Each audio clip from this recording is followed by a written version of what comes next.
El viento silbaba entre los estandartes caídos, y el eco de los gritos de agonía se fundía con la tierra teñida de sangre. El día en que Roma, el invencible coloso del mundo antiguo, conoció su ruina. Esta es la historia de la batalla de Adrianópolis, donde no solo murieron hombres, sino también el futuro de un imperio. Nos situamos en el año 378 después de Cristo, en las llanuras cercanas a Adrianópolis, actual Turquía.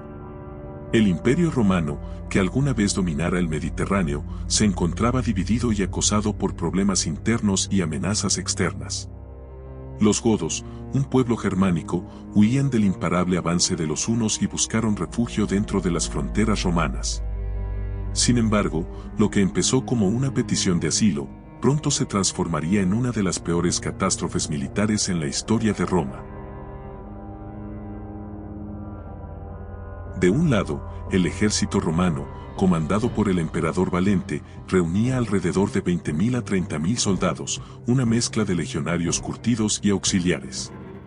Contaban con armamento tradicional, espadas, lanzas, jabalinas y arcos. La caballería, aunque menos numerosa, también jugaba un rol esencial. Enfrente estaban los godos, liderados por Fritigerno. Aunque su número exacto es incierto, se estima que sus fuerzas combinadas sumaban unos 15.000 a 20.000 guerreros. Aunque con menos disciplina militar, los godos eran expertos en el uso de la caballería, que se convertiría en un factor decisivo. Sus caballos, adaptados al terreno y al combate móvil, superaban a las pesadas formaciones romanas. Los romanos eran un ejército profesional y experimentado. Su fuerza residía en su disciplina y en la cohesión de sus unidades. Sin embargo, el emperador Valente cometió el error de subestimar a sus enemigos, lanzándose al combate sin esperar los refuerzos prometidos por el emperador occidental, Graciano. Por su parte, los godos eran un ejército menos organizado, pero poseían una gran ventaja, su movilidad y capacidad de combate cuerpo a cuerpo. Además, contaban con un contingente de aliados, principalmente alanos y hunos, cuyo estilo de lucha desconcertaba a las tropas romanas. Valente, confiado en la superioridad de su ejército, buscaba una victoria rápida y decisiva. Ordenó avanzar de inmediato, sin esperar a la caballería de refuerzo. La estrategia de los romanos se centraba en una confrontación frontal clásica, con la infantería legionaria en el centro y la caballería en los flancos. Fritigerno, en cambio, adoptó una táctica de desgaste. Fingiéndose dispuesto a negociar, retrasó el combate lo suficiente para que su caballería regresara de una expedición de forrajeo. Además, utilizó el terreno a su favor, atrayendo a los romanos a un campo abierto donde sus fuerzas móviles y ligeras pudieran maniobrar con facilidad.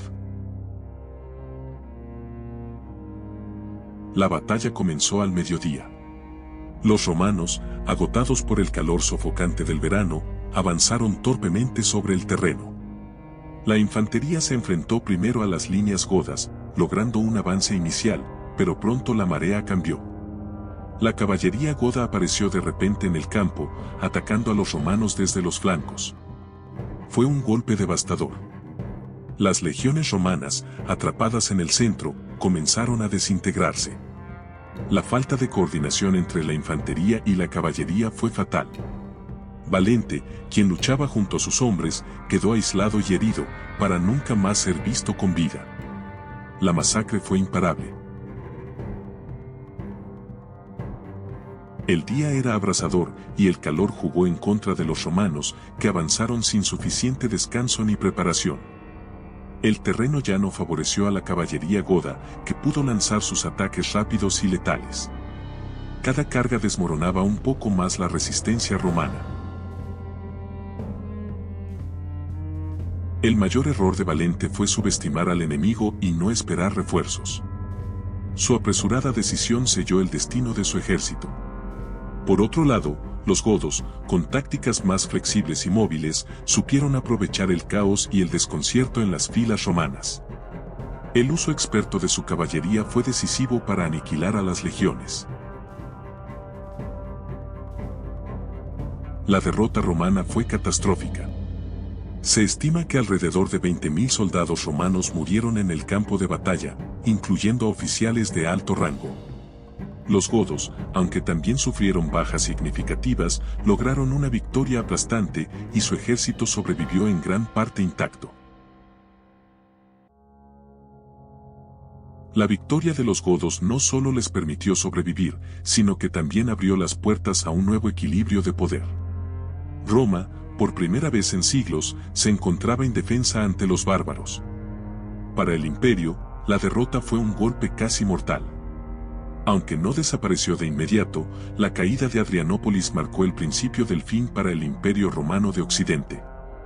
La batalla de Adrianópolis no solo fue una derrota militar, sino un cambio sísmico en la historia. Fue la primera vez que los godos, y no los romanos, dictaron las condiciones. La frontera oriental de Roma quedó vulnerable, y el mito de la invencibilidad romana fue destrozado. Con el tiempo, esto contribuyó a la disolución del Imperio Occidental. En el fragor de Adrianópolis, no solo cayeron hombres, sino la promesa de un imperio que durante siglos había gobernado el mundo. Roma, la invencible, sucumbió ante su propia arrogancia y los bárbaros que habían sido ignorados durante tanto tiempo. La historia nos recuerda que ningún poder es eterno, y que incluso los imperios más grandes pueden caer cuando olvidan la humildad. Adrianópolis fue una tragedia, pero también el preludio de un nuevo mundo que, como los godos, ya venía marchando. Los últimos rayos de sol se desvanecen sobre el campo de Adrianópolis, mientras las sombras de los caídos cubren la tierra. El rugido de Roma ha sido silenciado, y en su lugar, solo queda el eco de la caída de un gigante.